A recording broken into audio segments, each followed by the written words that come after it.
Welcome to Miss Scarlett. Subscribe and don't miss out on Patreon. Have fun! The flickering glow of television screens illuminated living rooms across the nation, casting an eerie blue light on the faces of bewildered viewers. What had once been familiar programming now seemed alien, transformed overnight into something unrecognizable.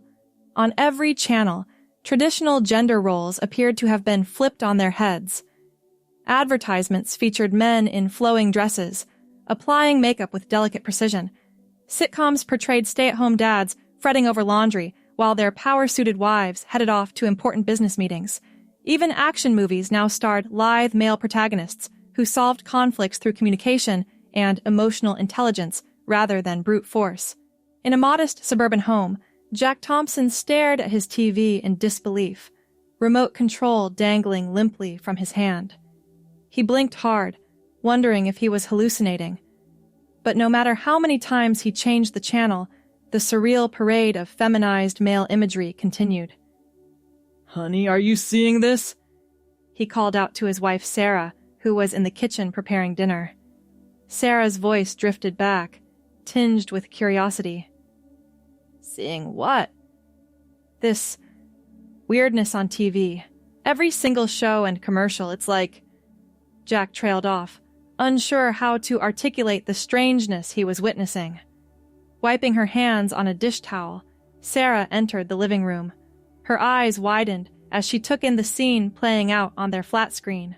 A cologne commercial featured a willowy man in a gossamer gown, pirouetting through a field of flowers. "What on earth?" Sarah murmured, sinking onto the couch beside her husband. Jack flipped frantically through the channels, but everywhere they looked, the same themes persisted. Men were portrayed as soft-spoken nurturers, while women took on traditionally masculine roles of leadership and physical prowess. "It's gotta be some kind of coordinated prank," Jack said, shaking his head in bewilderment. "Maybe for April Fool's Day?" Sarah frowned, reaching for her smartphone. "It's September, Jack." She began scrolling through her social media feeds, her brow furrowing deeper with each swipe. "It's not just TV. Look at this." She held out her phone, showing Jack a barrage of posts from major corporations and government agencies. Every image featured men in traditionally feminine attire and roles. The captions spoke of a new era of gender expression and embracing the full spectrum of masculinity. Jack's jaw clenched. "This can't be real. It has to be some kind of massive hack." But as the evening wore on, it became clear that this was no prank or temporary glitch. News broadcasts confirmed what the Thompsons and millions of other Americans were seeing. The government had indeed taken control of media outlets and was actively pushing for a radical shift in gender representation. In Washington, D.C., Press Secretary Amelia Reeves stood at the podium, facing a sea of confused and agitated reporters. Her crisp pantsuit and short-cropped hair stood in stark contrast to the softer, more feminine attire now being modeled by her male colleagues. The administration believes that for too long, our society has been constrained by rigid gender norms that limit human potential. Reeves announced, her voice steady and unapologetic. "By reimagining masculinity, we aim to create a more balanced, empathetic, and harmonious world." The press room erupted into chaos, with journalists shouting questions and demanding explanations. Reeves raised a hand, calling for silence. "I understand this change may seem abrupt and unsettling to some, but we ask for your patience and open-mindedness as we embark on this journey together. Change is never easy, but it is often necessary for progress."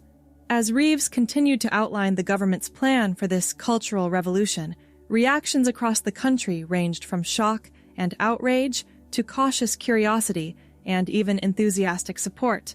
In a trendy Los Angeles cafe, aspiring actor Miguel Ramirez watched the press conference on his laptop, his eyes shining with excitement. For years, he had felt constrained by societal expectations of masculinity, hiding his love for fashion and more graceful forms of self-expression. Now it seemed like the world was finally catching up to him. "This is amazing!" he exclaimed to his friend Zoe, who sat across from him, sipping a latte. "Do you know what this means?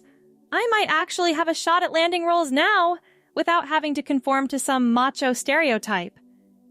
Zoe nodded, her expression thoughtful. "It's definitely a huge shift. I'm just wondering how it's going to play out in real life, you know? Not everyone is going to be on board with this." As if on cue, a commotion erupted at the counter. A burly man in a construction worker's outfit was gesticulating wildly at the barista, his face red with anger. "What do you mean you don't have regular coffee anymore?" he bellowed. "I don't want none of this frilly, flavored crap." The barista, a young man with delicately applied eyeliner, maintained his composure. Sir, we have a wide variety of beverages that cater to all tastes. Perhaps I could suggest a nice lavender latte. The construction worker's scowl deepened. Lavender? Do I look like some kind of pansy to you? He stormed out of the cafe, nearly knocking over a display of pastel-colored macarons. Miguel and Zoe exchanged glances. "Yeah," Miguel sighed. "I guess not everyone's going to be thrilled about this." Meanwhile, in the heart of New York City's fashion district, designer Xavier Chen was in a frenzy of creative energy. His studio buzzed with activity as assistants rushed to and fro, carrying swatches of fabric and sketches. "No, no, darling," Xavier crooned, adjusting a gossamer scarf on a male model. "We want to evoke softness, vulnerability. Think less Greek god, more delicate flower." The model, a classically handsome man named Derek, shifted uncomfortably. "I'm not sure I can pull this off, Xavier. It's so different from what I'm used to." Xavier stepped back, eyeing his creation critically. "That's precisely the point, my dear. We're breaking new ground here. The world is changing, and fashion must lead the way." He clapped his hands excitedly. "Just imagine the possibilities! Men in flowing gowns, delicate jewelry, makeup that enhances rather than conceals. It's a brave new world of beauty." As Xavier's team continued their frenzied preparations for what promised to be a revolutionary fashion show, across town, a very different scene was unfolding. In a dimly lit sports bar, a group of men huddled around a TV, their expressions a mix of disbelief and anger as they watched a football game. The players on the field wore uniforms that seemed more suited to a ballet performance than a contact sport, with pastel colors and flowing fabrics that billowed as they ran. "This is a joke, right?" growled Mike, a heavy-set man with a scruffy beard. "They've turned football into... I don't even know what to call this." His friend Tom nodded glumly, nursing a beer. "It's not just sports, man. Have you seen the new action movies? The heroes look like they'd blow away in a strong wind." A younger man named Alex piped up hesitantly. "I don't know, guys. Maybe it's not so bad. I mean, does being tough always have to mean being aggressive?" Mike and Tom turned to stare at Alex, their eyes narrowing.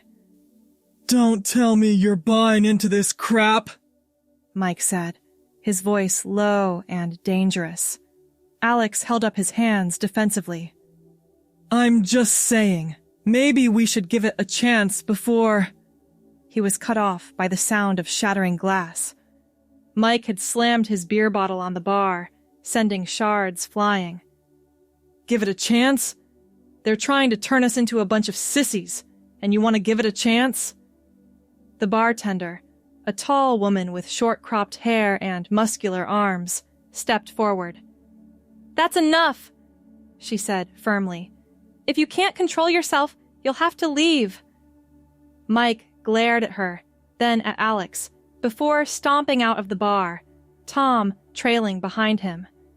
Alex slumped in his seat, looking conflicted. The bartender gave him a sympathetic smile. "It's okay to be open-minded, kid. Change isn't easy for everyone. As the day wore on, the impact of the government's initiative began to ripple through every facet of society. In schools across the country, teachers scrambled to adapt their curricula to reflect the new cultural paradigm. At Westfield High School, English teacher Miss Rodriguez faced a classroom of confused and restless teenagers. "Today," she announced, trying to keep her voice steady, "we're going to be looking at how gender roles are portrayed in classic literature and how we might reinterpret these works in light of our evolving understanding of masculinity." A hand shot up. It belonged to Brian, a star athlete known for his traditional views. Miss Rodriguez, is this really necessary? I mean, we're supposed to be studying Shakespeare, not whatever this is.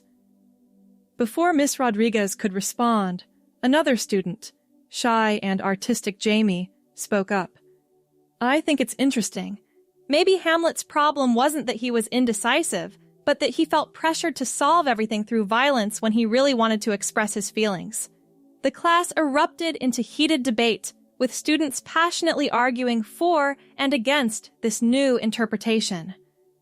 Miss Rodriguez watched, both impressed by their engagement and overwhelmed by the intensity of their reactions.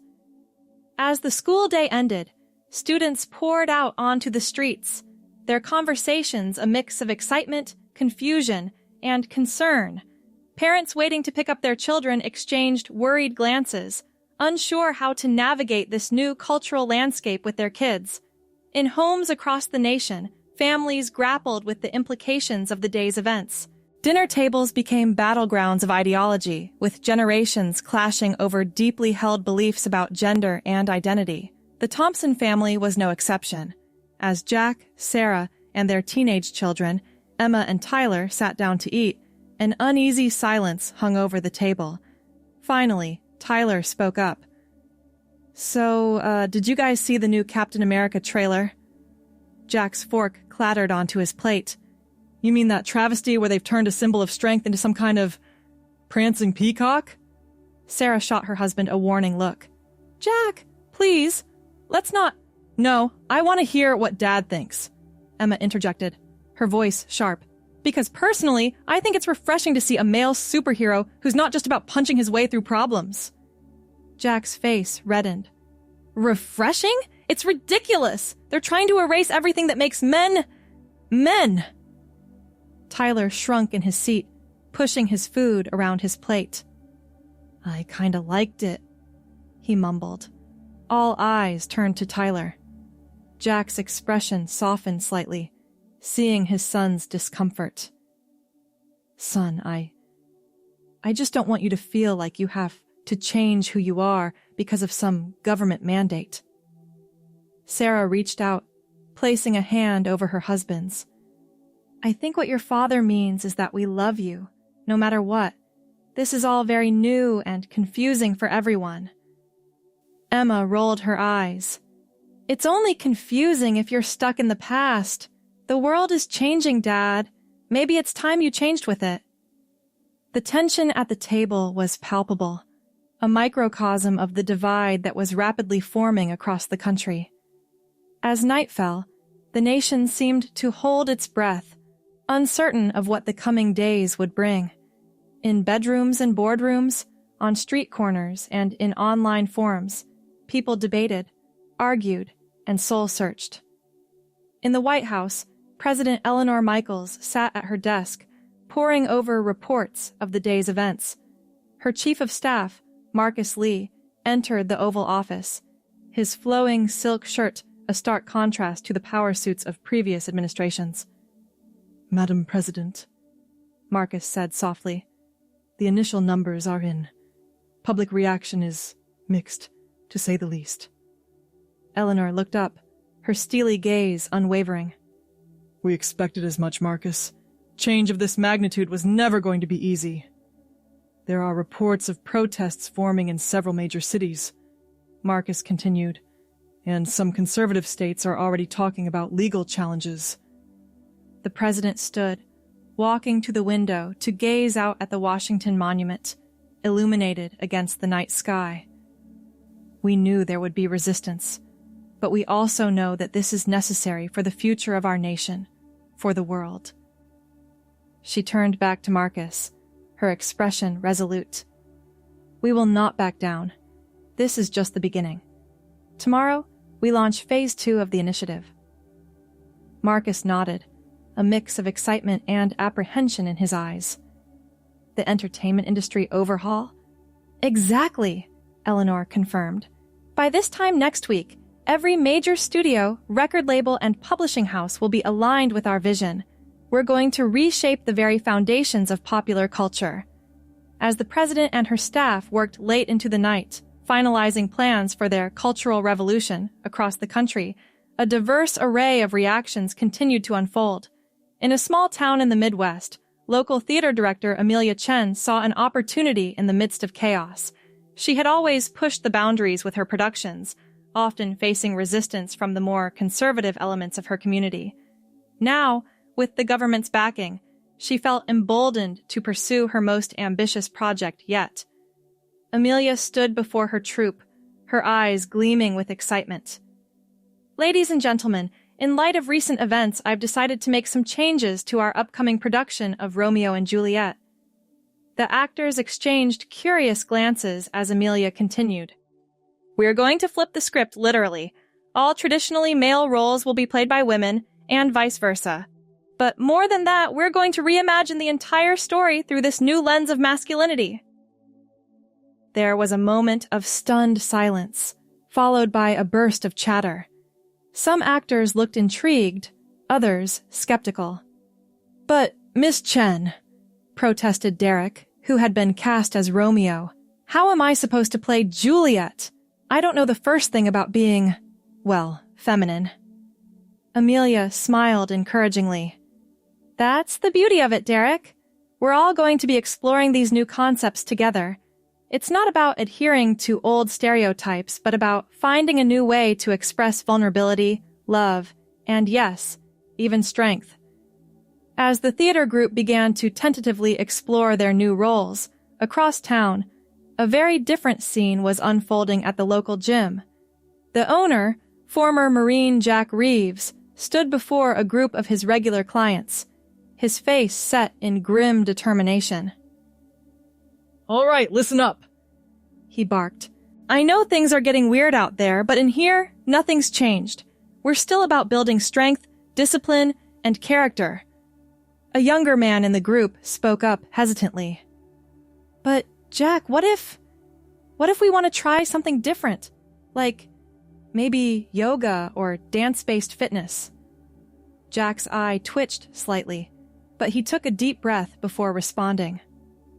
Look, I'm not here to tell anyone how to live their life, but this gym has always been about pushing your limits and being the best version of yourself.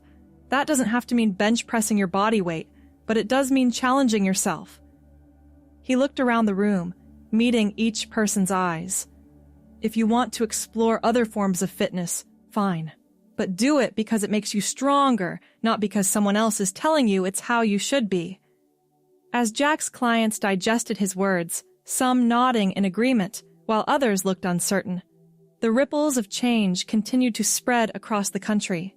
In Silicon Valley, tech giant Nova Industries was racing to adapt its products and marketing to the new cultural landscape. CEO Sandra Wu had called an emergency meeting of her top executives and creative teams. People, we need to be ahead of this curve, Sandra announced, pacing energetically before a giant screen displaying their current product line. Our entire aesthetic needs an overhaul.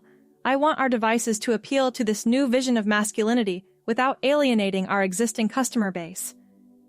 Head of Design, Rafael Morales, raised his hand. We've been working on some concepts, Sandra. How about softer edges, more pastel colors?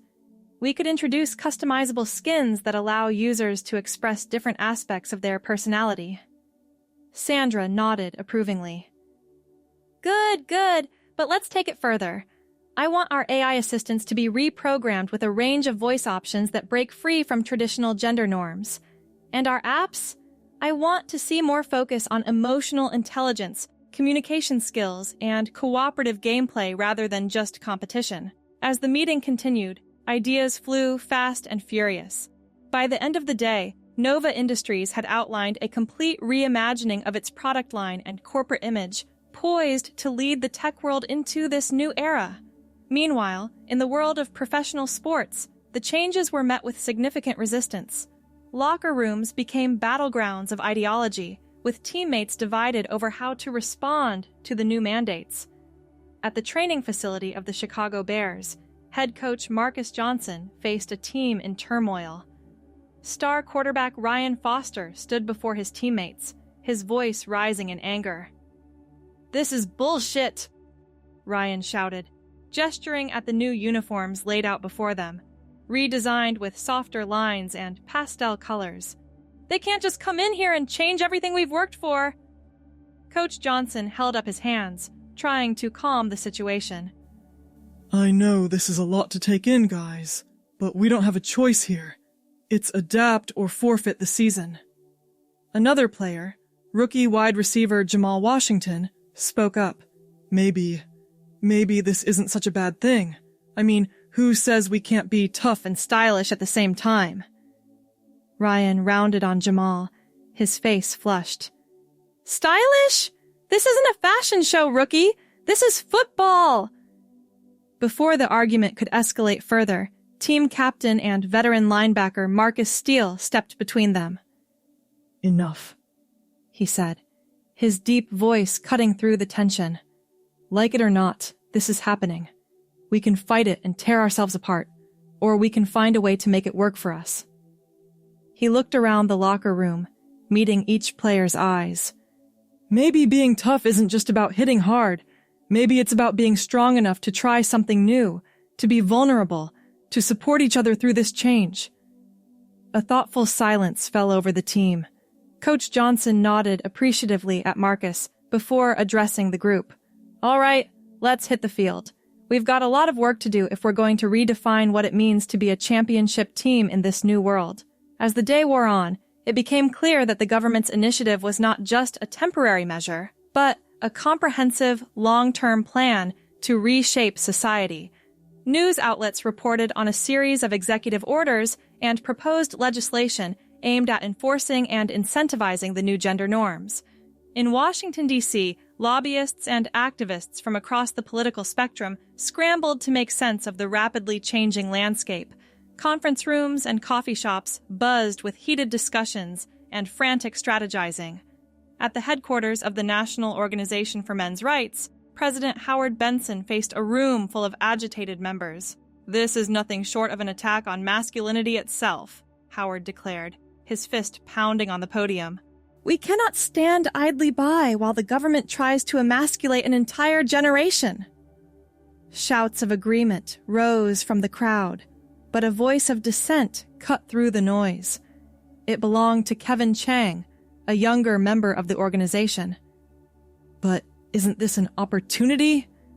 Kevin suggested, his voice trembling slightly under the weight of hostile stares. "I mean, for years we've been arguing that men's issues aren't taken seriously, that we need more support for mental health, for expressing emotions. Couldn't this be a chance to reshape masculinity in a way that actually benefits men?" A tense silence fell over the room. Howard's eyes narrowed as he regarded Kevin. "Son, I appreciate your optimism, but make no mistake, this is not about helping men. This is about controlling us, about stripping away our identity." As the meeting devolved into a heated argument between those who wanted to fight the changes and those who saw potential benefits, it became clear that the organization, like the country itself, was deeply divided. Across town, at the headquarters of the Feminist Action Network, a similar scene was unfolding, though with a very different tone. Director Alicia Patel addressed a packed auditorium, her voice ringing with enthusiasm. "Sisters, we are witnessing a pivotal moment in history. For too long, toxic masculinity has poisoned our society. Now, we have a chance to redefine gender roles in a way that benefits everyone." Cheers erupted from the crowd, but not everyone was convinced. Veteran activist Margaret Holbrook stood up, her expression troubled. "I agree that change is needed, Alicia, but isn't this going too far?" Too fast? Are we not just replacing one set of rigid gender norms with another? Alicia's smile faltered slightly. I understand your concerns, Margaret, but we need to seize this moment. Yes, there will be challenges and unintended consequences, but the potential for positive change is enormous. As the debate continued, it became clear that even among those who generally supported the government's goals, there were significant disagreements about methods and implications.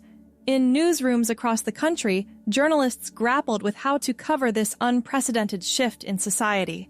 Editorial meetings became heated as reporters and editors debated their role in this new landscape. At the offices of the National Times, veteran political reporter Jake Simmons faced off against the paper's young, progressive editor-in-chief, Zoe Chen. We can't just parrot the government's line on this, Zoe, Jake argued, waving a stack of press releases. It's our job to question, to investigate. What's the real agenda behind this? Who benefits? Who's pulling the strings? Zoe leaned back in her chair, regarding Jake thoughtfully. I agree that we need to maintain our journalistic integrity, Jake, but we also need to be careful not to fuel conspiracy theories or unnecessary panic. This is a delicate situation. Delicate? Jake scoffed. They're trying to fundamentally reshape society overnight. There's nothing delicate about it. Which is exactly why we need to approach this with nuance. Zoe countered. I want in-depth reporting on the societal implications, interviews with experts in gender studies, psychology, sociology. Let's elevate the discourse, not inflame tensions. As the editorial team continued to debate their approach, it became clear that the media's role in this cultural shift would be crucial and contentious. In Hollywood, the entertainment industry was in a state of upheaval. Studios scrambled to revise scripts, recast roles, and reshape their entire production pipelines to align with the new mandates. At Paramount Studios, a crisis meeting was underway. Studio head David Levin faced a room full of anxious executives, producers, and creative leads. People, I know this is a shock to the system. David began, his voice strained, but we need to adapt and fast. Every project we have in development needs to be reevaluated through this new lens. A veteran producer spoke up, his voice laced with sarcasm. So what? We turn all our action heroes into sensitive poets? Make every movie a romantic drama? David shook his head. It's not about completely abandoning what's worked before. It's about reimagining it. Who says an action hero can't be emotionally intelligent? Why can't we have thrillers that explore vulnerability as much as strength? As the meeting continued, ideas began to flow. A young screenwriter suggested a spy thriller where the protagonist's key skills were empathy and communication rather than combat. Another pitched a superhero film where the hero's journey was as much about emotional growth as physical challenges. By the end of the day, Paramount had greenlit a slate of projects that promised to push the boundaries of how masculinity was portrayed on screen. But as the executives left the meeting, many couldn't shake the feeling that they were entering uncharted territory. As night fell once again, the nation seemed to teeter on the brink of profound change. In homes, offices, and public spaces across the country, people grappled with what this new world would mean for them, their loved ones, and their understanding of identity itself. In a small apartment in Brooklyn, best friends Michael and David sat on a worn couch, a half-empty pizza box between them. They had spent the evening binge-watching their favorite sci-fi series, now radically altered to fit the new cultural guidelines. I don't know, man, Michael sighed, running a hand through his hair. Part of me gets it, you know? Like, maybe it is Time we looked at masculinity differently. But this just feels forced. David nodded slowly, his eyes still fixed on the TV where the once stoic spaceship captain was now leading his crew in a group therapy session. I hear you. It's like they're taking everything we thought we knew and turning it upside down. Michael turned to his friend, a hint of vulnerability in his eyes. Does it make me a bad person if I'm not totally on board with all this? I mean, I don't want to be some regressive dinosaur, but it's okay to feel conflicted. David finished for him. I think a lot of people are feeling that way right now. Maybe that's the point, to make us question things we've always taken for granted. As the two friends continued to talk late into the night, their conversation mirrored countless others happening across the nation. People from all walks of life were being forced to confront their deepest held beliefs about gender, identity, and the very fabric of society. In the White House, President Eleanor Michaels stood at the window of the Oval Office, gazing out at the Washington Monument illuminated against the night sky. The weight of the day's events and the magnitude of the changes she had set in motion pressed heavily upon her. Her chief of staff, Marcus Lee, entered quietly, a tablet in his hand. "Madam President, I have the latest reports." Eleanor turned, her expression a mix of determination and weariness. "Give it to me straight, Marcus. How are we doing?" Marcus took a deep breath. "It's a mixed bag, as expected. We're seeing significant pushback in some areas, particularly in more conservative regions, but we're also seeing a groundswell of support, especially among younger demographics." The president nodded slowly. "And the international reaction? Some of our allies are expressing concern about the speed and scope of the changes. Others are cautiously supportive. A few are even talking about implementing similar measures." Eleanor moved to her desk, sinking into the chair. "We knew this wouldn't be easy, Marcus, but we also know it's necessary. The old ways of thinking about gender, about masculinity, they've caused too much harm for too long."